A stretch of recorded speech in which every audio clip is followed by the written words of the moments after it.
Okay.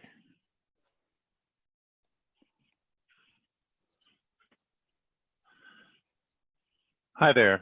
I'm Joel Barker, Communications Officer for Multnomah County Democrats and the Precinct Committee person here in District 36. This forum was put together by Precinct Committee persons in House District 36 as a way to get to know our candidates in this difficult time, and in turn to give them a chance to introduce themselves in a world where they cannot go out and knock on our door. So I'm happy here to see the faces of our candidates, Rob Fullmer, Lisa Reynolds, and Laurie Wimmer. I'm glad that you're all safe. Adam Meyer is very sorry that he cannot be here today. He believes that events such as this, which involve reasoned conversation and debate, are at the core of our democracy. Unfortunately, Adam is buried with work related to COVID-19 as Oregon and its emergency response agencies respond to the epidemic and prepare for the upcoming wildfire season. This has taken Adam's priority over the campaign for the moment. He hopes folks will understand and encourages people with questions to reach out to him through his website, Facebook, or by phone. So we in the district have put together questions from constituents that we think cover the gamut of our concerns for this important election. Now the format is pretty simple. Each candidate will have a 2-minute opening statement. Then I will ask the first question. Each candidate will answer the same question in turn, 1 minute each. We're not going to do any rebuttals. So if you do, candidates, have a rebuttal, simply save it for your 2-minute closing statement. Kyle will be our timekeeper, and you can see the screen that has his time display there. So when you start speaking, that will start clicking down and you will be spotlighted on the screen. So you will be the largest person visible there. When your time is up, your image will be shrunk to tell everyone that your time is up. So thanks for keeping to your time limits. Let's see how this works. We all have to work with some different sorts of technologies now while we're doing the important work of democracy. So I ask us all to work together to help the voters get the most out of this experience. So please mute your microphones when not talking, and then, and we'll all forget to do this, remember to unmute when it's your turn to talk. I want to thank the audience for being here and let them know that the recording will be available online on YouTube and on our site afterwards. Closed captioning will be available on the recording. Now, if I have any technical issues, candidates, please don't be shy about letting me know. I want this to be the most effective thing for the campaign and for the voters, and I'm willing to suffer a little embarrassment for that. I already am. Do you guys understand the process that we're going through here? Great. So if our timekeeper is ready, I'm going to start with opening statements. And we will be shuffling the order for each one so that we won't be starting with the same person each time. The order for opening statements will be Laurie, Lisa, and Rob. So Laurie, I'm going to put you in the front for your opening statement. Hi, everyone. My name is Laurie Wimmer, and I'm running to represent the voters of House District 36 because in this time of growing inequality, made desperately worse by the pandemic, we need experienced, skilled leaders to guide our state out of crisis and into a new tomorrow. We're all doing what we can right now to keep Oregonians safe and to get past the COVID-19 crisis. But we must do everything we can to ensure that those of you who are essential workers are able to stay safe on the job. We must make sure that those who've been furloughed or laid off have the supports they and their families need. We must be ready to run full throttle at economic recovery to restore jobs we've lost because of the pandemic. And we must turn our focus to those who were struggling even before coronavirus to improve working and living conditions for all. This seat is not for beginners. Our area has fielded 2 majority leaders and a co-chair of Ways and Means in recent years. Now, at least 17 veteran legislators are leaving the House or Senate. Voters expect to be represented competently by proven leaders who can hit the ground running, who understand how to get things done, and who have a track record to prove it. I have spent 30 years leading the charge on things that matter: family leave, the Student Success Act, healthcare access, gun violence prevention, making corporations pay their fair share.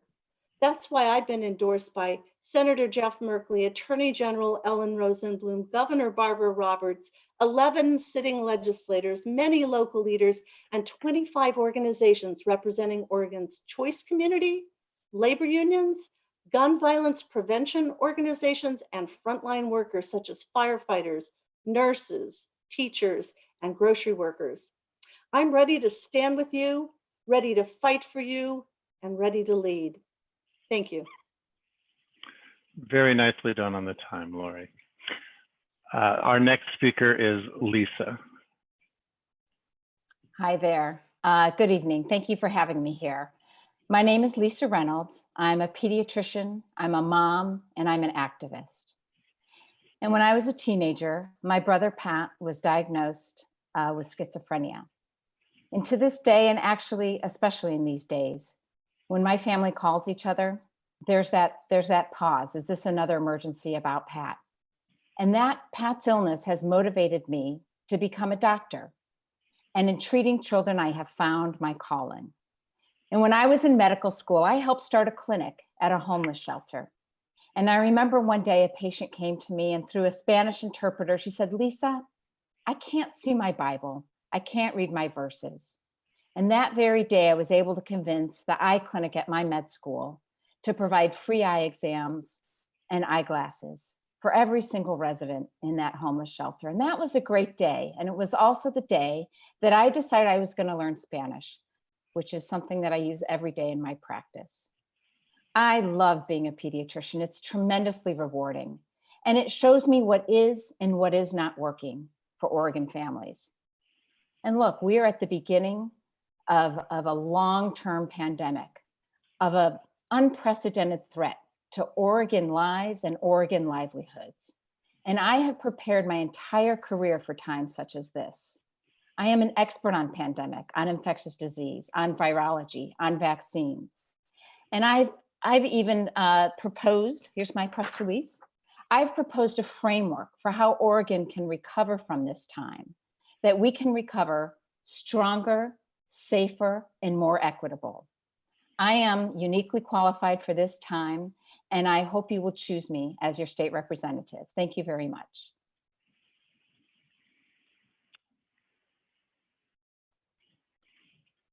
Thank you, Lisa. Rob, I expect you can deduce that you are the next speaker. Thanks, Joel. First of all, I wanted to thank everybody for taking the time this evening to watch the three of us. And I also really wanted to thank the Multnomah Democrats. This has been such a strange time to run for office. I think I could speak for all of us when I say that no one expected when we decided to run for office back in October that we would be doing so in a time where we're faced with such extraordinary challenges in our state. So my name is Rob Fullmer, and I'm running for House District 36 because my story is that I was brought up by a single mom who really struggled to support my brother and me on her own.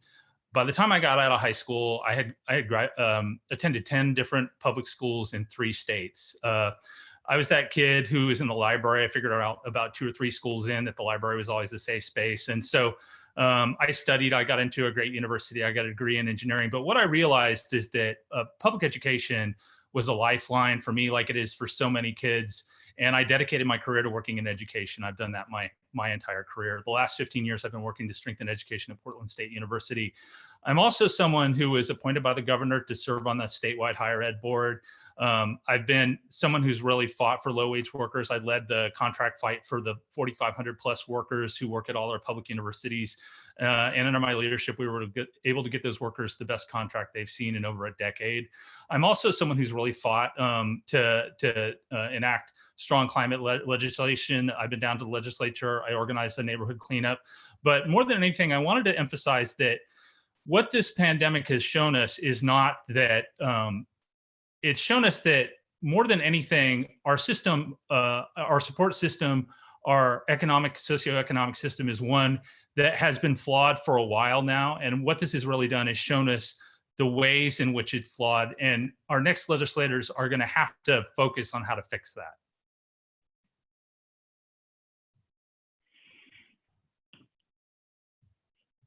Thank you so much. The first question is going to be answered in the order of Lisa, Rob, and then Laurie. And we are going to be experimenting here. And what I am going to do is put it in the chat as well, so that those who have memories as short as mine will also be able to refer to it. So the first question is, what do you see as your most important legislative responsibilities regarding the COVID-19 pandemic with respect to the medical needs and the safety of Oregonians? And this is 1 minute? It's 1 minute for you, Okay. yes. Boy, it's okay, 1 minute, quick. No, right now, we have done the right thing in Oregon by the stay-home order in terms of flattening the curve. Our healthcare system and our ICU beds and ventilators have been sufficient to take care of the sickest Oregonians. Now what's happening is that we need to figure out how can we safely reopen. And the governor has set out a framework, but we know that the key component here is to have a very robust public health workforce. I understand OHA is looking to hire 600 people. We call them shoe leather epidemiologists, but I think most of this will be done remotely. But we absolutely need to make sure we are diagnosing every single case of COVID that we can in this state. And it's tricky because the virus has a magic trick, right?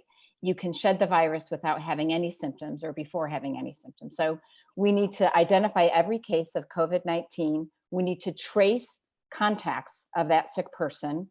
We need to isolate the sick person and quarantine the exposed. That's the only way we're going to be able to open economically. Thank you. Making sure I'm off mute. Thank you so much, Lisa. Rob, same question. Thank you for the question. So the thing that I think has been the biggest conundrum with this when it comes to the medical needs and the safety of Oregonians is really assessing the number of people who have been affected by this. And that gets us back to testing. I mean, I think anybody who's been paying any attention to the news in the last month understands that this country and Oregon as well are not testing at the level that we need to in order to be able to assess how many people have antibodies, how many people have resistance. And what my concern is that we're not going to get the kind of assistance that we need from the federal government when it comes to the supply chain for having the materials that we need to do those tests. So what I would really hope to see from our legislature is that they and our executive are focused on making sure that we can source the necessary things that we would need to have to perform those tests within Oregon, California, Washington, local areas, because that's where it has to be done, not federally.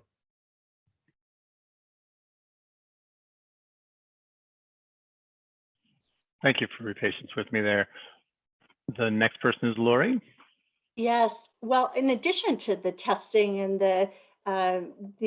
all the other things that medically we've all been reading about and hearing about from our medical professionals, we need to make sure that we make it feasible for our workers who are essential workers and frontline workers to go to work safely, and to make sure that they have such things as the ability to have workers' compensation, for example, when they do contract the disease, and that there's healthcare access for people. We have 400,000 people who are not insured at all. How do they pay for their testing or care? I have an Oregon Epidemic Response Act for 2021, and that will include these pieces. It will include ways to protect in any kind of epidemic our frontline workers, ways to make sure that all Oregonians have the healthcare access they need that's meaningful, that they can afford to come to get care when they need it. And that includes all of the other parts and pieces that make it possible to shelter in place, assuming you have a shelter. That's what I would do. Thank you very much. The next question is going to be in the order of Rob, Laurie, and Lisa. And that question is, we know Oregon is facing economic hardship. In light of this, what are your budget priorities?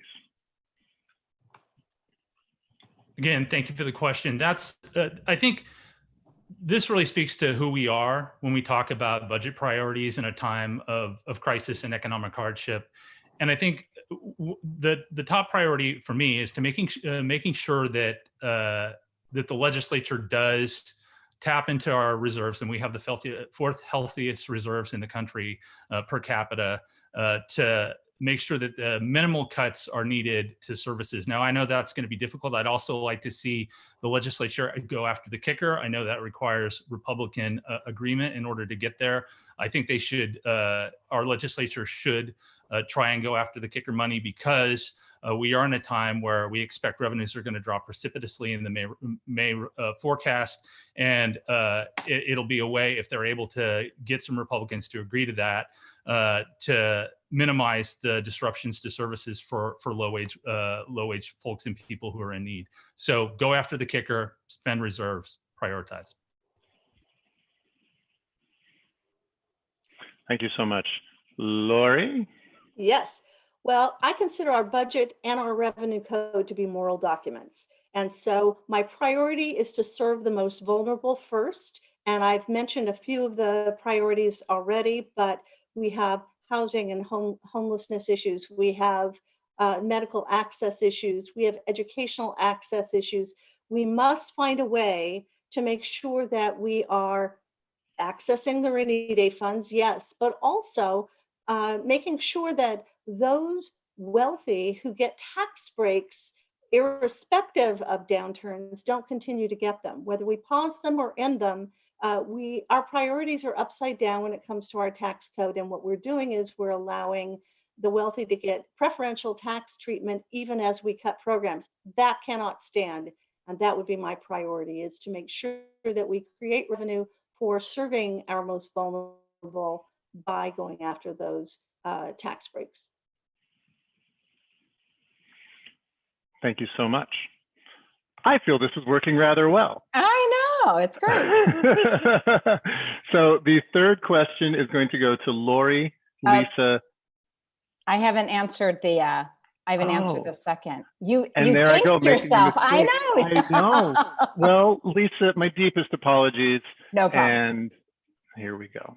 Okay, thank you. We are certainly on the brink of a recession, if not a depression, where we will see a dramatic contraction of our economy, both nationwide and statewide. We've gone from 3.3% unemployment to probably will be hitting close to 20% unemployment soon. And I do agree with what we've all been saying, is this pandemic has really made clear the fissures in our communities and our economy, and has really hurt those who were already quite vulnerable before this happened. So my budget priorities will be about rebuilding an Oregon that is stronger, safer, and more equitable than before.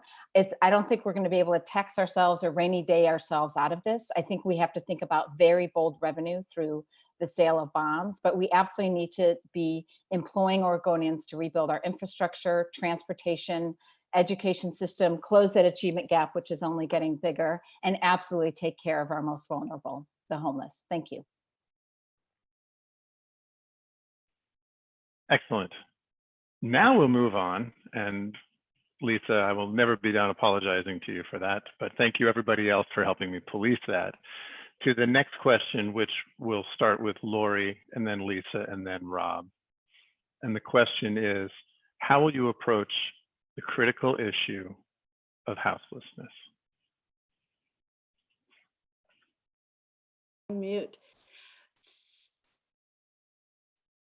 I think you better do this for me. I'm bad at the muting thing. The way I would deal with the housing and homelessness question is that I would make sure that the state has a more robust play in this. It's been traditional that we leave it to local areas, and only recently has the state been involved.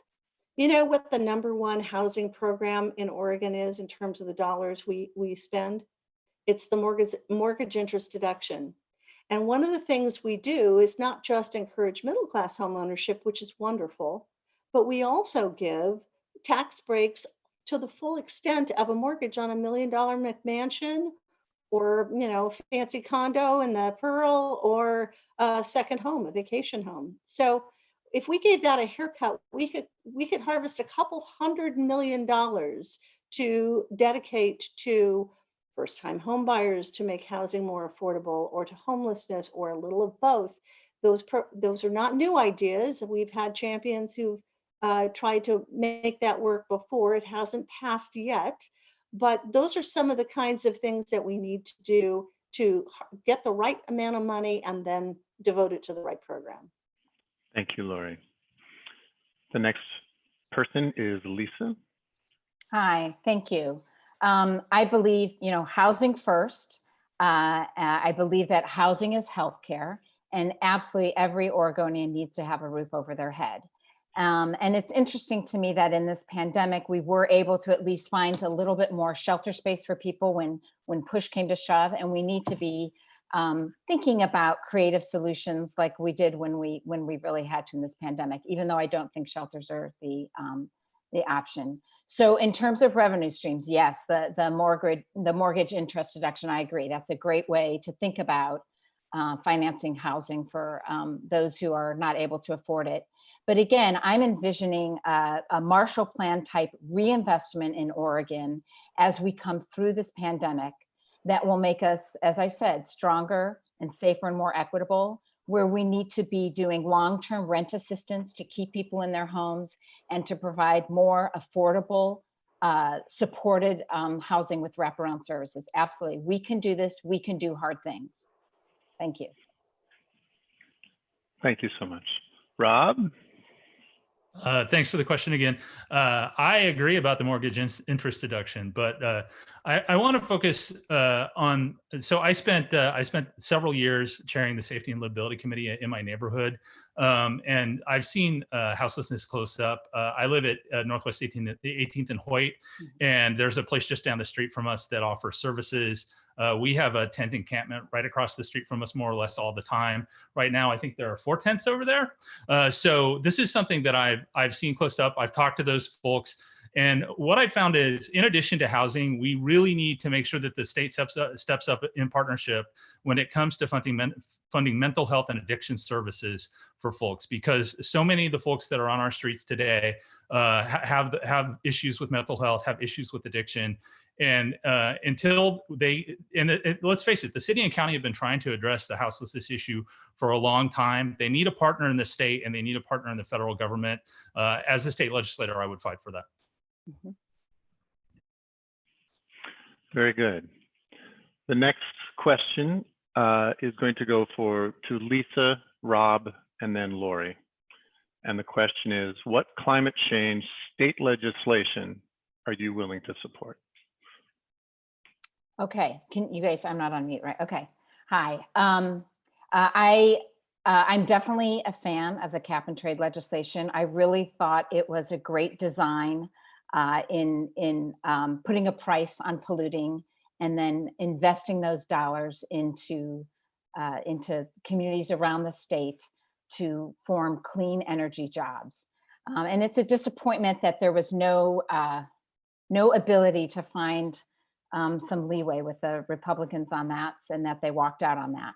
I think we need to make a commitment to going to 100% clean energy by 2025. And I believe that we need to, for sure, do more renewables than we're doing right now. But as important as this is to me, and this is very important, it's an existential threat, we have to be very clear that the 2021-2022 legislative session is going to be 100% about pandemic recovery, and everything we talk about has to be through the lens of that, including climate change. Thank you so much. And the next person is Rob. So first of all, I just want to agree with Lisa that I think the 2021 session realistically is going to be about economic recovery and healthcare recovery, and trying to get past the what's been happening with the pandemic and get back on our feet. But speaking to the issue of climate change, I agree that the cap and invest legislation was very thoughtful legislation that was crafted over a series of years by by Michael Denbrough and Karen Powers and others in partnership with many folks. It was a great bill conceptually. It was intended to protect the most vulnerable, intended to make sure that rural communities weren't disproportionately hit. It's unfortunate that the partisanship at the national level has trickled into Oregon at such a strength that it prevented that from being passed. I applaud the governor's executive action, but I do think that that's something that's going to have to be taken back up as quickly as possible, given the political realities, because it is an existential threat and one we must deal with. Very good. Laurie? Yes. We can walk and chew gum. I think we can do both. And I believe that the Cap and Invest bill was a wonderful approach, both the 19 version and the 2020 version. It included just transitions for jobs in the green economy for our workforce, which was really critical. It did include deference to the rural communities of Oregon. But in addition to that, I like to think big. And frankly, I believe that the Green New Deal with its intersectionality focus is something that we should shoot for as well. Maybe not in 2021, but ultimately we have to be using comprehensive approaches that are our guide star for how we're going to save this planet. Right now, we do have to save the people on it, but we have to save the planet. I have children. I care about their future and that of my hypothetical someday grandchildren. And I want to make sure that we are around for the long haul. Thank you so much. The next question is going to go to Rob, Laurie, and Lisa. And we're moving on at a very good clip. So thank you all for cooperating on this. We're covering a lot of ground. So the question is, we're all concerned about how campaigns are financed in Oregon. Of course, today there was a state judgment or a state Supreme Court judgment that makes this even more relevant than when we wrote it yesterday. The state legislature referred a measure to the voters to amend the state constitution in order to make it clear that limits on campaign finance are allowed. If voters approve this measure in November, what reforms would you support in the February session? And so I would ask you to change your answer in light of the decision today, of course. Yeah, that is a super timely question, isn't it? I was so heartened. I was so heartened to see that the Supreme Court of Oregon reversed themselves on that decision. But I think when I talked about partisanship in Oregon politics and how I think part of that really is national money flowing into Oregon, into Republicans who take extreme positions and walk out of the legislature. I'm looking forward, should I be chosen by the electorate, to voting on strong campaign finance reform legislation, which would limit the corporate donations, limit out-of-state donations to reasonable levels, limit in-state donations to reasonable levels. I do expect that I would want to make sure that organizations like OLCV and others that aggregate money, Planned Parenthood, that aggregate money from multiple small donors and use that to contribute, would be able to continue to do so. But we have to get money out of politics. It's polluting it in the worst way. Thank you so much. The next person is Laurie.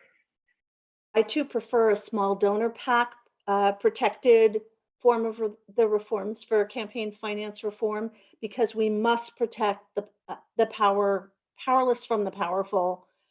We must protect against corporations dominating against individuals, and we must protect against the rich dominating against everyone else when it comes to contributions to political causes and candidates.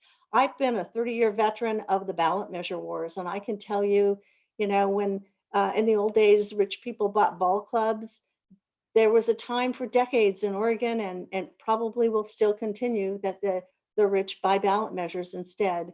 You're right, we have to get money out of politics, but whose money? That's really going to be a consideration for the future. And I hope to support the small donor PAC protected version of campaign finance reform.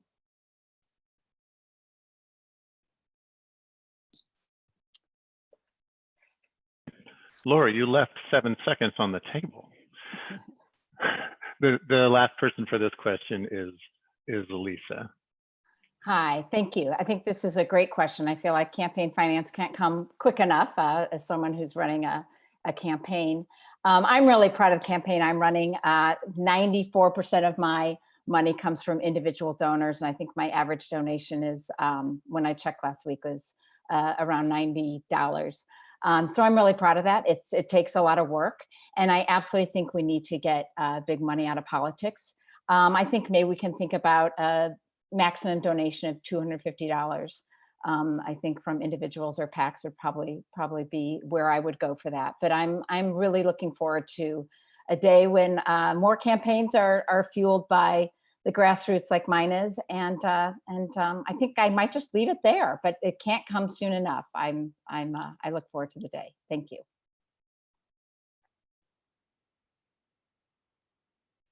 Well, very good. The next question is going to be for Laurie, Lisa, and then Rob. And we're going back to the issues of the pandemic. The coronavirus pandemic amplifies existing issues with our social safety net. What role should the state legislature play in alleviating income and wealth disparities? Sorry, who's first? Is it me? Laurie. Okay. Yeah. Well, again, I've touched on this already. This is something that I am talking a lot about in my campaign. Income and wealth disparity comes from as much how we make sure that workers are able to earn family wage jobs, but also how we treat the most vulnerable in our society with respect to our budgetary supports and our tax code. And as I've mentioned before, our tax code favors the wealthy at the expense of everyone else. And it is not reflective of Oregonians' priorities and is exactly upside down. We have 358 tax breaks on the books, and some of them are there for good reasons, but some of them are there because of good lobbyists, and that's wrong. What we need to do is go after some of the low-hanging fruit. I've mentioned before the suits and scrubs tax break, so-called because it's preferential tax treatment that primarily benefits lawyers and doctors. And it is a much lower rate of taxation than somebody who collects an unemployment check, has to pay on their unemployment. We have to go after that. That's just wrong. And we can harvest the resources we need to make sure that we are supporting through our safety net programs the most vulnerable. Thank you very much. The next person is Lisa. Hi, thank you.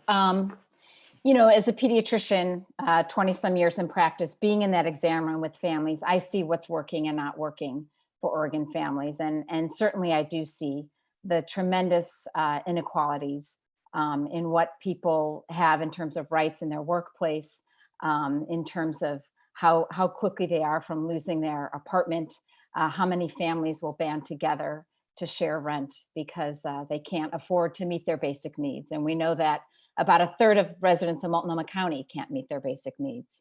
So absolutely, we need to think about how we're going to raise revenue, how we're going to change the tax code. But again, I'm envisioning a major Marshall Plan reconfiguring of how we do things in Oregon as we get through this pandemic. And it'll involve long-term rent assistance. It'll involve, you know, healthcare for every single Oregonian. We're close, but not quite there.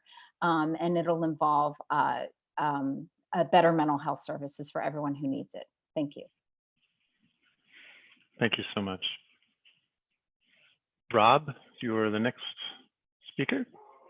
So, yeah, this is a great question. I think it's a central question to who we want for our next legislator and also what we stand for as a state. So I have spent the better part of the last decade fighting for low wage workers. And one of the things that we're finding in modern society is that there's a whole class of workers that are being treated as independent contractors, as gig workers that are being left behind in our society. And I would very much be in favor and try and get legislation passed that would start treating those workers as employees. And the reason is once those workers are treated as employees, it allows them to get the kind of benefits potentially, to do the kind of collective bargaining potentially that would empower them and even the scales against corporations that have had the upper hand for a long time. I'm not anti-corporate in the sense that I think that corporations are bad. I just think that the power disparity has left too many people behind in our society, and it's something we need to do something about. Thank you so much. The next question is going to go to Lisa, Rob, and then Laurie. The Oregon legislature made a controversial vote that included cuts to the public employee retirement pension system. What is the stand to their benefits? What is your stand on this? And how would you move forward with regard to pensions for public employees? Lisa? Yes. Thank you. I mean, as you guys may know, the process, I've met with quite a few unions during this this process of running for office, and I've been really clear. I do believe that a promise made is a promise kept, and I don't agree that we need to be cutting PERS for those folks who are, you know, as Laurie calls them, frontline workers. But certainly, we have a pickle of a problem here. Of the unfunded liability of PERS, and we have to think of creative solutions. But I would not want to do solutions on the backs of our workers who we've made promises to. But I am very worried about what's coming up in terms of the upcoming recession and perhaps depression. But again, I am a strong believer in a promise made is a promise kept. And I have a lot of friends who are PERS recipients, and they're great people, and I want them to continue getting their benefits.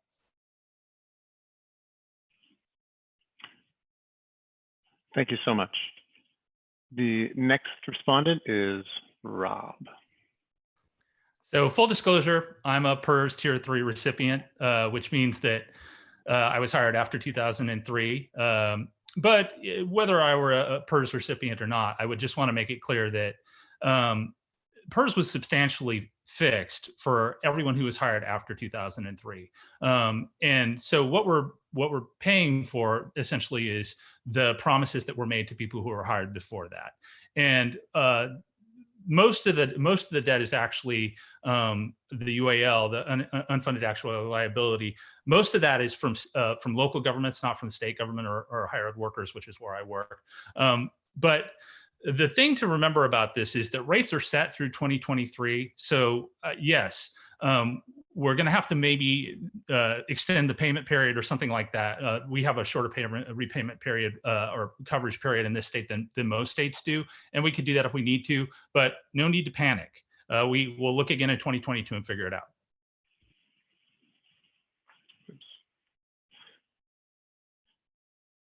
Ready? A misclick can be so embarrassing. Laurie, you're the next person. So I have to just say that Senate Bill 1049, which redirected a portion of our public employee benefits to the unfunded actuarial liability, was a betrayal of public employees. Not only was it not a promise kept, it was an outright betrayal, and it was unnecessary. It was not a fiscal decision. It was a political horse trading decision. It was a bad piece of policy, and it was worse politics. And I would never take a vote like that. You know, what we need to think about is a way to contend with the legacy costs in a way that doesn't pit foster kids against their caseworkers or children against their teachers. That's how it's been politicized and even weaponized as a problem. And that's why it's not been solved properly. We need to make this a general fund line item, take it out of the local government, state agency, and school district budgets, and then deal with it honestly and creatively in a way that addresses the 15-year horizon for these legacy costs. Thank you so much. The next question is going to be in this order, answered in this order: Rob, Laurie, and then Lisa. And the question is, Oregon has a proud history of leading the way on so many issues. Do you think a universal payer healthcare system for Oregonians is possible? If so, what would you do to make it happen?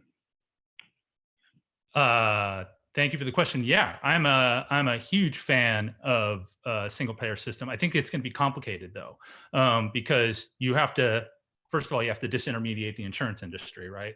And even though there's a waiver granted under the ACA to do it, and they've been studying it for a while now, it's going to be a seismic shift. So I think it would have to be a program that was put into place over a matter of several years. But I mean, it's obviously something that's that complex that requires a major shift in how we address how healthcare is paid for, is something that would require a lot of study and a lot of work. Fortunately, they have begun that work. The studies have been underway for a while. Ultimately, I think it would save Oregonians on their healthcare, and they would get better coverage from it. Too many people today don't have healthcare at all, or don't seek healthcare because they can't afford it, even though they're insured. So it's the right thing to do. It's going to take us a while to get there, but I want to get started right away. Thank you so much. And the last on this question is Lisa.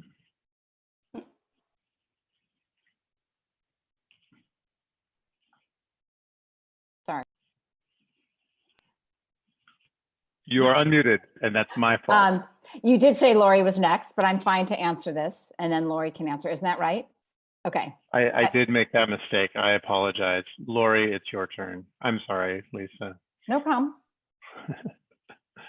So the universal single payer healthcare system is another guide star, like the Green New Deal. We have to get there eventually. We have a 20% profit margin in our healthcare system that makes it one of the most expensive healthcare system in the world, with lower outcomes than you would expect you were buying for that dollar. But meanwhile, given that it's probably not going to be a switch we can flip overnight, there are a lot of things we can do right away that are going to make a difference. We have 400,000 people who are not covered at all. We have another inestimable number who have high deductible, high premium plans that they can't afford to use, which is a paper tiger. They might as well not have insurance. And then we also have problems with things like surprise billing, where if you are unconscious in surgery for an emergency and the anesthesiologist is out of network, you can get this gigantic bill you don't even know is coming. It's so unfair. There are so many problems with our healthcare system. It's not a system, it is a disaster. We have a long way to go. I can't put a happy face on that. Thank you. Lisa, Okay. my apologies. Hi, thank you. I want to be clear here. When we talk about single payer, I mean, that's a tool. The goal is really, how do we have improved health for every single Oregonian? And yes, that includes health insurance for every single Oregonian. And I'm fortunate to be a pediatrician in a state that covers every single kid, regardless of their immigration status. So I see what that looks like, and it's great. I think we can use the state to do more group negotiations on the cost of services and pharmaceuticals. And yes, the single payer is a tool that can help us do that. But I want to be clear, when we talk about single payer, it's a tool to the ultimate goal, which is to improve the health of every single Oregonian. The single payer is one tool to do it, and I think it's an awesome one, and it will, as other people have talked about, take some of the wasted dollars out of the system. And I have been endorsed by Oregon single payer advocates, but we have to really be clear about what the goal is here. So thank you. Thank you so much.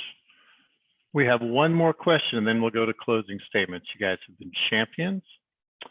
I will buy you all a coffee when we can get together in person. So the final question will go to Laurie, Lisa, and then Rob. And that question is, the Student Success Act was a wonderful legislative achievement. What will you do to ensure that Oregon's children reap the benefits of this funding in this time of economic uncertainty? Well, that's a wonderful question for me to end on, because I was one of the key architects of the Student Success Act in 2019, and it has been the honor and privilege and crown and glory of my nearly 30 years in Salem advocating for the people as a progressive advocate. And the Student Success Act has component parts to it that I'm very proud of. In addition to the academic stuff, a well-rounded education and smaller class sizes and engaging curriculum like CTE, it also includes front-end provisions for mental and behavioral health for our children, many of whom come in with significant trauma into our schools, as well as nutrition programs that we ramp up to the point that when it's fully implemented, we will be feeding more kids in Oregon than any other state in the nation. I'm very proud of that because those are all well-rounded pieces to help children learn. But right now we have doctors' clinics, the Oregon Medical Association, and a lot of corporate groups who are trying to put that Student Success Act on hold. Now, it might make sense if you thought about it in terms of small business, but the thing isn't about small business, and I oppose those holds. Thank you, Laurie. The next person is Lisa. I just have to say there's been a few jabs at the doctors tonight, which is interesting because we started the evening listening to the pots and pans, and we know physicians and healthcare workers are at the front line of this tragic epidemic, and a lot of physicians have given their lives. So I just want to defend the work of the doctor. But yes, absolutely, the Student Success Act needs to be preserved. We need to be offering students the mental health services that have been woefully neglected. I see it in my practice all the time, and it's been really a shame at the achievement gaps. And I'm particularly concerned right now. We know that there are families who have very little access to the technology that is needed for the virtual learning. I talk to families every single day where there are some schools that are offering very little in curriculum. So something in that Student Success Act will absolutely have to be pummeled into figuring out how we can help close that achievement gap, which has been only widened by the virtual learning mishaps in this setting. So thank you. Thank you. Rob, your turn. So when Oregonians passed Measure 5 in 1990, one of the things that was included in that initiative was that the legislature will identify additional revenue if it's required in order to bring schools up to an acceptable level of funding. And it took 29 years for the legislature to do that. 29 years. And in those 29 years, not only did we see the quality of K through 12 education be something that was under assault, but we also saw that it had terrible consequences for higher education, which is previously something that had been funded out of the state general fund and whose funding had gone down over all those years till the per capita funding for in-state resident students went from students paying less than a third of the cost of their tuition to paying more than 2/3 of it, which is where we are now. But the Student Success Act absolutely has to be protected. The funding from it has to be directed to K through 12 education, and I will fight to maintain that happens. Well, thank you so much, and thank you all of you for your participation and tolerance with the challenges of this technology and all of the learning involved in it. We're now going to move to closing statements, and the closing statement is going to be in this order: Lisa, Rob, and then Laurie. So Lisa, are you ready for your closing statement? I am. Thank you. And thank you again. And thanks for all of you who are tuning in and watching this later. Look, I've talked before on how I'm a pediatrician and I'm an activist and I'm a mom. I want to talk a little bit about my activism. I thought it might come up in one of the questions, but about 4.5 years ago, after the shooting at Umpqua Community College, I joined Moms Demand Action. And as a leader in that organization, I help recruit and train hundreds of Oregonians to come to Salem, to talk to their legislators and to pass laws that save lives. And I've traveled around Oregon talking to healthcare providers about how they can have that discussion with the patients in the exam room about the importance of secure storage. And I'm really heartbroken that yet again, we're going to fail to pass safe storage legislation, because that is a law that will save lives the day that it's enacted. But know this, I am a pediatrician who has prepared my entire career for something like this pandemic. I understand the virology. I understand vaccine science. I have designed and led vaccine clinics and vaccine drives. And this is the expertise we need right now. I've already presented a plan which is going to take us through probably 2 years of really bold and massive growth and making Oregon stronger than ever before. I have been financed by friends and family and future constituents, and I'm beholden to no one except to my constituents and those that I care about all over the state. I don't think this is the time for Salem Insider. By definition, Salem is full of Salem Insiders. I think we need someone who's on the front line of taking care of COVID patients and who understands what we need to recover from this devastation. This is not the time for status quo, business as usual, or establishment. This is for a fresh perspective and specific expertise that is sorely needed in the legislature right now. Thank you. Thank you, Lisa. The next closing statement will be from Rob. Well, thanks again for the opportunity to talk to everyone tonight. I agree that having more insiders down in Salem may not necessarily be the best solution at the moment. But I would also say that the position that we're running for is not position of governor. I'm not expecting to go down and lead the charge on all the technical aspects of how to deal with the pandemic.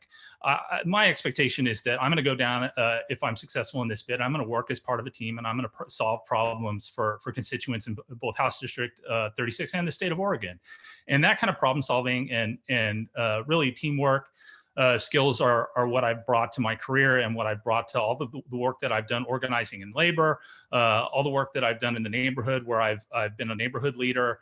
I've been someone who's really fought for workers, and I'm going to continue to do that as a legislator. Another thing I want to emphasize is that I'm someone who really listens to people. I think that the leading really starts with listening. If you're someone who has an open mind and is informed by data and facts, and takes information and then passes that through the lens of your values. And my values are informed by how I was raised. I was raised in a really tough childhood where I lived all over the country and I went to a lot of different schools, and that really informs my values and who I am. So one other thing I just wanted to mention in terms of my candidacy, I will be, if elected, the leading voice on and champion for higher education. I'll be a strong proponent for working people. I'm someone who has never taken corporate money on my campaign. I'll never take corporate money, and I'm someone who's really going to be that voice for working people that I think that we're going to need in this upcoming legislature. If you're looking for a problem solver, if you're looking for someone who's a team player and has the right values, I'm your guy. Thank you so much. The last closing statement is Laurie Wimmer. Thank you. It's been an honor to have this discussion with you tonight. And I want to thank the Multnomah County Democrats for this opportunity to have a conversation on the critical issues before us. 8 months ago, I began this journey, and now we have 3+ weeks left before voters are going to make their decision in this race. When I decided to run, I was motivated by the catastrophe in the White House, understanding that we must continue to resist and to prevail in November. I also knew that too many of our people are struggling with housing insecurity, lack of access to healthcare, student loan debt, hunger, and the kind of despair that can lead to mental health or substance abuse challenges. Finally, I realized that it is rare to find candidates who bring depth and skill to the important work of effective leadership. And so I stepped forward. In a Democratic primary, voters often have an embarrassment of riches in their choices, and this contest is no different. All 4 of us bring a willingness to serve, similar goals and positions, and a lot of goodwill to the table. We agree on many things. The defining difference here is one of capability. Only one of us has actually devoted her entire career to effectively serving Oregonians in legislative advocacy, and I am that person. Your next state representative will confront an economy in shambles. In this moment, it will be talent, experience, and courage to do the right thing that will lead us to a better, more resilient future. I understand this role, and I'm ready to step into it for you. Thank you so much for engaging with us tonight. Please join the 25 progressive organizations and many community leaders who have chosen me for this seat and cast your vote for a better tomorrow. Together, we've got this. Thank you so much. And thank you to all of you. I think that we succeeded in doing a little bit of democracy in the midst of a really rough time. And as I said at the opening, it's very wonderful to see all of your faces safe and moving forward. Multnomah County Democrats are dedicated to empowerment. Our tagline is "We Empower." And this situation has put us into a challenging situation of how to do that. And so I really appreciate you being a part of this particular experience and being available for the voters. It has inspired other districts, including our loyal timekeeper who did a fantastic job, is the district leader in HD 42. And on Sunday, we will be doing this very same thing only for the candidates in that district. I invite everybody to join for that. It's going to be a great conversation. In addition, the Multnomah County Democrats have put together a video voters pamphlet. Since these candidates are not going to be able to knock on your door and introduce themselves to you, there are videos as well as information about their feelings about our platform available at multdemsvote.com. And there are new candidates being added all the time. The team is entering data constantly there, but do continue to revisit that as your ballots will be coming in the mail very soon. You should be getting your pamphlets already. So that's all from me and from the candidates. Once again, I just thank everybody for being here, including the voters who've taken the time, and stay safe, stay sane as you can, and let's all stay engaged. Thanks, Joel. Thanks, everybody.